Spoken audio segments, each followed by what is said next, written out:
Hello friends, welcome back to my YouTube channel. ಇವತ್ತು ನಾನು ಸಿಂಪಲ್ಲಾಗಿ ಮಾಡುವಂಥ ಪ್ಯಾಚ್ ವರ್ಕ್ ಡಿಸೈನ್ನ ಹೇಳ್ಕೊಡ್ತಾ ಇದ್ದೀನಿ. ಸೊ ಈ ರೀತಿ ಬೋಟ್ ನೆಕ್ನ ಹೇಗೆ ಕಟ್ ಮಾಡೋದು ಪ್ರತಿಯೊಂದನ್ನು ಕೂಡ ನಾನು ಸೋಮವಾರದಿಂದ ಟೈಲರಿಂಗ್ ಕ್ಲಾಸ್ನ ಸ್ಟಾರ್ಟ್ ಮಾಡ್ತೀನಿ ಅಲ್ವಾ.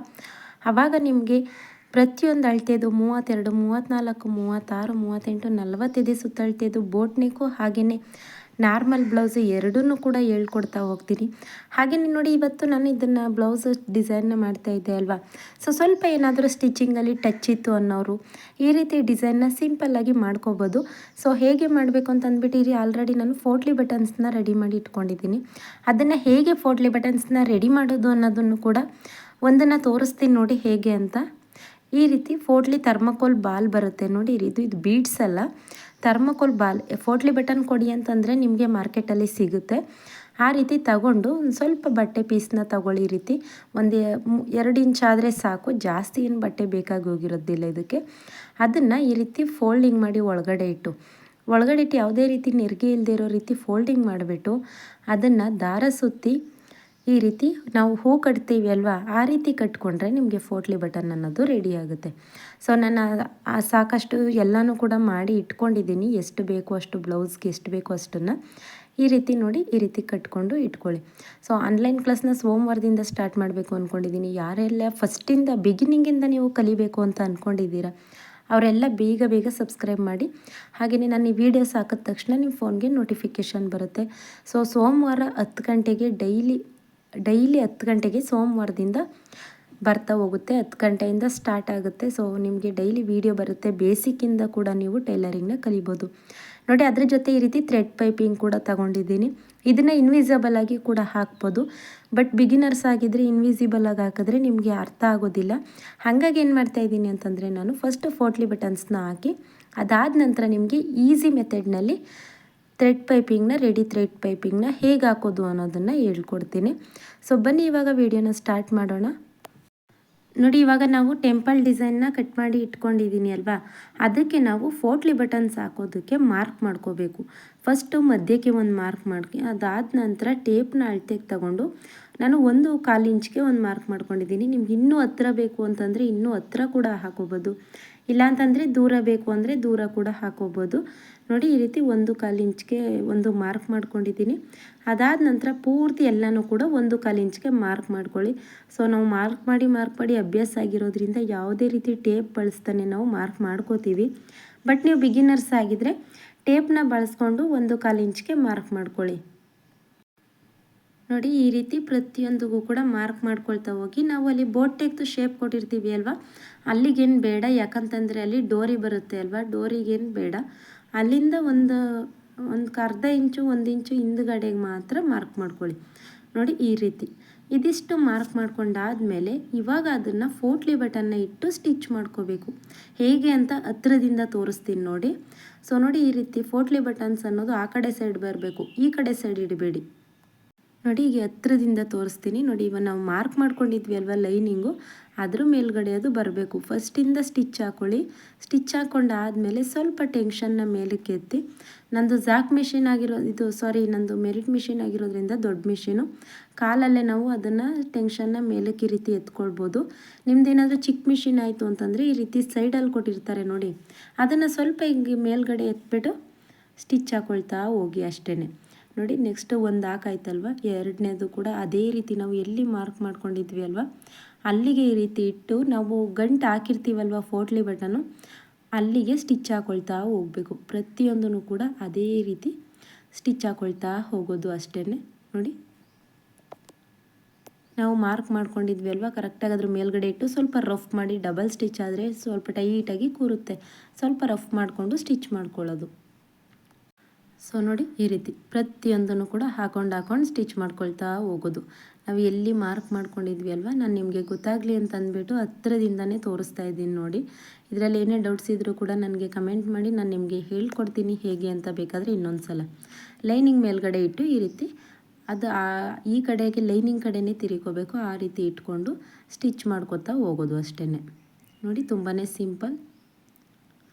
ಫಸ್ಟ್ 1-2 ಹಾಕುವಾಗ ನಿಮಗೆ ಹೊಲಿಗೆ ಬರೋದಿಲ್ಲ, ಆ ಕಡೆ ಈ ಕಡೆ ಹೋಗುತ್ತೆ, ಆ ಥರ ಪ್ರಾಬ್ಲಮ್ ಆಗುತ್ತೆ. ಸೊ ಟೆನ್ಷನ್ ಸ್ವಲ್ಪ ಮೇಲಕ್ಕೆ ಎತ್ಕೊಂಡು ನೀವು ಮಾಡ್ತು ಅಂತಂದರೆ ಅದು ಬರುತ್ತೆ ನೋಡಿ. ಈ ರೀತಿ ಎಕ್ಸ್ಟ್ರಾ ಪೀಸ್ಗಳೆಲ್ಲನೂ ಲೈನಿಂಗ್ ಎಷ್ಟಿದೆ ಅಷ್ಟಕ್ಕೆ ಮಾತ್ರ ಬಿಟ್ಟು ಎಕ್ಸ್ಟ್ರಾ ಪೀಸ್ಗಳೆಲ್ಲನೂ ಕಟ್ಟಿಂಗ್ ಮಾಡಿ ತೆಗೆದುಬಿಡಿ ನೋಡಿ. ಇವಾಗ ರೆಡಿ ಆಯ್ತಲ್ವಾ. ಇದು ರೆಡಿ ಆದಮೇಲೆ ನೋಡಿ ಮೇನ್ ಪೀಸ್ಗೆ ಉಲ್ಟಾ ಇಟ್ಕೋಬೇಕು. ಸೊ ನಾವು ಸೀದಾ ನಾವು ಸ್ಟಿಚ್ ಮಾಡ್ಕೊಂಡಿದ್ವಿ ಅಲ್ವಾ, ಆ ಕಡೆ ಇಟ್ಕೋಬೇಡಿ, ಉಲ್ಟಾ ಇಟ್ಕೊಳ್ಳಿ. ಉಲ್ಟಾ ಇಟ್ಕೊಂಡಾಗ ಏನಾಗುತ್ತೆ, ಸ್ಟಿಚ್ ಮಾಡಿ ನಾವು ಉಲ್ಟಾ ತೆಗೆದಾಗ ಅದು ಕರೆಕ್ಟಾಗಿ ಬರುತ್ತೆ. ಸೊ ನೋಡಿ ನಾನು ಕೆಳಗಡೆ ಫಸ್ಟು ಅರ್ಧ ಇಂಚ್ಗೆ ನಾವು ಮಾರ್ಕ್ ಮಾಡ್ಕೊಂಡಿದ್ದೆ ಅಲ್ವಾ, ಅಲ್ಲಿಗೆ ನಾನು ಸ್ಟಿಚ್ ಮಾಡ್ಕೋತಾ ಇದ್ದೀನಿ. ಸೊ ನೋಡಿ ನಾನು ವಿಡಿಯೋದಲ್ಲಿ ತೋರಿಸ್ತಾ ಇದ್ದೀನಿ, ಉಲ್ಟಾ ಇದೆ ಇದು. ನಾವು ಫೋಟ್ಲಿ ಬಟನ್ ಸ್ಟಿಚ್ ಮಾಡಿರೋ ಕಡೆ ಇಲ್ಲ, ಅದರಿಂದ ಉಲ್ಟಾ ಇಟ್ಕೊಂಡಿದ್ದೀನಿ. ಆ ರೀತಿ ಇಟ್ಕೊಂಡ್ರೆ ನಿಮಗೆ ಇನ್ವಿಸಿಬಲ್ ಆಗಿ ಬರುತ್ತೆ ನೋಡಿ. ಇದಿಷ್ಟು ಆಯಿತು. ಈಗ ಎಕ್ಸ್ಟ್ರಾ ಪೀಸ್ ಎಲ್ಲನೂ ಕಟ್ ಮಾಡಿ ತೆಗೆದುಬಿಟ್ಟು ಇವಾಗ ತೋರಿಸ್ತೀನಿ ಹೇಗೆ ಅಂತ ಇದನ್ನು ಸ್ಟಿಚ್ ಮಾಡ್ಕೊಳ್ಳೋದು ನೋಡಿ. ಇದನ್ನು ಪೂರ್ತಿಯಾಗಿ ಕಟಿಂಗ್ ಮಾಡ್ಕೊಂಡಾದಮೇಲೆ ಇವಾಗ ನಾವು ಫೋಟ್ಲಿ ಬಟನ್ ಎಲ್ಲೆಲ್ಲಿಗೆ ಹಾಕಿದ್ದೀವಿ ಅಲ್ವಾ, ಅದನ್ನು ಕರೆಕ್ಟಾಗಿ ಹೊಲ್ಗೆ ಮೇಲ್ಗಡೆ ಕಾಣಿಸುತ್ತೆ. ನಾವು ಫೋಟ್ಲಿ ಬಟನ್ ಹಾಕಿರೋ ಕಡೆ ಕರೆಕ್ಟಾಗಿ ಹೊಲ್ಗೆ ಅನ್ನೋದು ಕಾಣಿಸುತ್ತೆ ನೋಡಿ. ಈ ರೀತಿ ಗುಂಪಿನ ಹಾಕೊಂಡ್ಬಿಡಿ, ಬಟ್ಟೆ ಆವಾಗ ಆ ಕಡೆ ಈ ಕಡೆ ಹೋಗೋದಿಲ್ಲ. ನೀವು ಕಟಿಂಗ್ ಮಾಡಿರೋ ಡಿಸೈನ್ ಕೂಡ ಅದೇ ರೀತಿ ಇರುತ್ತೆ. ಸೊ ನೋಡಿ ನಾನು ಸ್ಟಿಚ್ಚಿಂಗು ಎಲ್ಲಿ ನಾವು ಹೊಲ್ಗೆನ ಹಾಕ್ಕೊಂಡಿರ್ತೀವಿ ಅಲ್ವಾ, ಅಲ್ಲಿಗೆ ಕರೆಕ್ಟಾಗಿ ಕಟ್ ಮಾಡ್ಕೊಳ್ತಾ ಹೋಗೋದು. ಈ ರೀತಿ ಸ್ಟಿಚ್ ಮಾಡ್ಕೊಳ್ತಾ ಹೋದರೆ ನಿಮಗೆ ಪರ್ಫೆಕ್ಟಾಗಿ ಸ್ಟಿಚ್ ಅನ್ನೋದು ಬರ್ತಾ ಹೋಗುತ್ತೆ. ಸೊ ಯಾವುದೇ ರೀತಿ ಆ ಕಡೆ ಈ ಕಡೆ ಮಾಡಬೇಡಿ. ಸ್ಟಿಚ್ಚು ಎಲ್ಲಿಗೆ ಬಂದಿದೆ ಅಲ್ವಾ ಫೋಟ್ಲಿ ಬಟನ್ ಹಾಕಿರೋದು, ಅಲ್ಲಿಗೇ ಕರೆಕ್ಟಾಗಿ ಸ್ಟಿಚ್ ಹಾಕೋತಾ ಹೋಗಿ. ಆವಾಗ ಮಾತ್ರ ನಿಮಗೆ ನೀಟಾಗಿ ಅದು ಫಿನಿಶಿಂಗ್ ಬರುತ್ತೆ.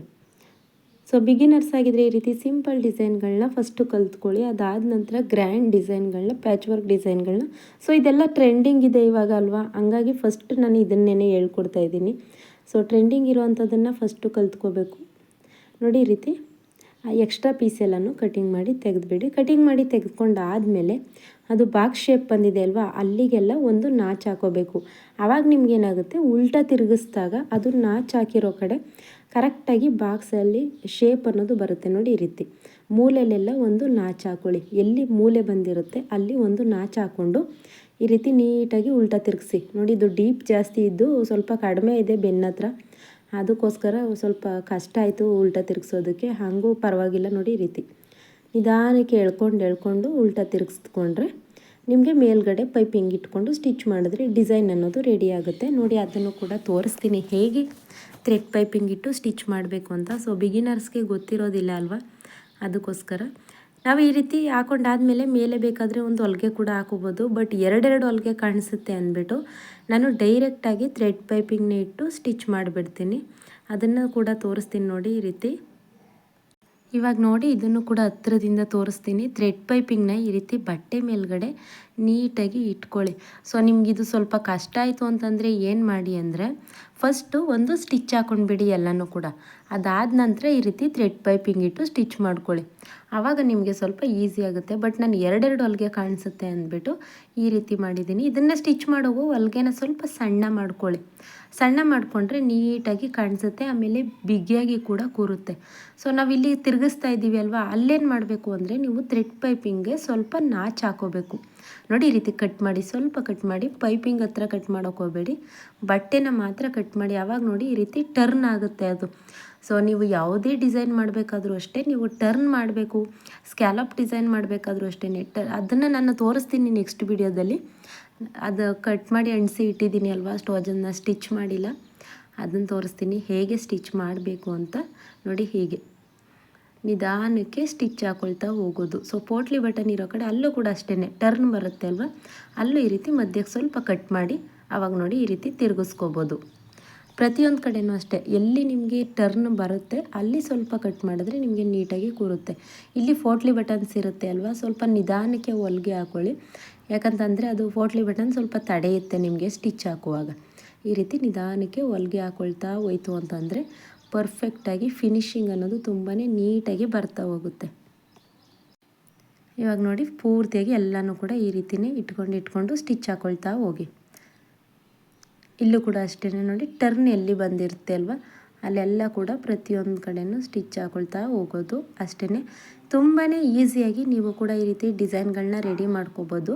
ಈ ಥ್ರೆಡ್ ಪೈಪಿಂಗ್ನ ಇನ್ವಿಸಿಬಲ್ ಆಗಿ ಕೂಡ ಮಾಡ್ಬೋದು. ಅದನ್ನು ಕೂಡ ನಾನು ನಿಮಗೆ ತೋರಿಸ್ತೀನಿ ಒಂದಿನ, ಇನ್ವಿಸಿಬಲ್ ಆಗಿ ಹೇಗೆ ಥ್ರೆಡ್ ಪೈಪಿಂಗ್ನ ಹಾಕೊಳ್ಳೋದು ಅಂತಂದ್ಬಿಟ್ಟು.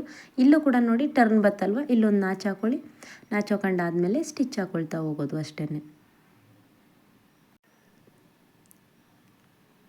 ನೋಡಿ ಈ ರೀತಿ ಸ್ಟಿಚ್ ಹಾಕೊಳ್ಳಿ. ಇಲ್ಲೂ ಕೂಡ ಅಷ್ಟೇ ಟರ್ನ್ ಬಂತು, ಒಂದು ನಾಚ್ ಹಾಕೊಳ್ಳಿ, ಸ್ಟಿಚ್ ಹಾಕೊಳ್ಳಿ. ಇಷ್ಟೇ, ತುಂಬಾ ಈಸಿಯಾಗಿ ರೆಡಿ ಆಗೋಯಿತು.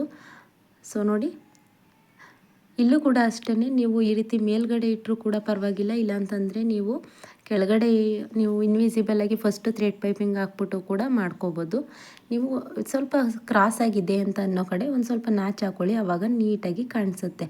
ಈ ರೀತಿ ನೋಡಿ ಬ್ಯೂಟಿಫುಲ್ ಆಗಿರೋಂಥ ಬ್ಯಾಕ್ ಡಿಸೈನ್ ರೆಡಿ ಆಯಿತು. ವಿಡಿಯೋ ಇಷ್ಟ ಆಯಿತು ಅಂತಂದರೆ ವಿಡಿಯೋಗೆ ಲೈಕ್ ಮಾಡಿ. ಹಾಗೆಯೇ ಹೊಸ್ದಾಗಿ ನೋಡ್ತಾ ಇದ್ದೀರಾ ಅಂತಂದರೆ ಸಬ್ಸ್ಕ್ರೈಬ್ ಮಾಡ್ಕೊಳ್ಳಿ. Thank you.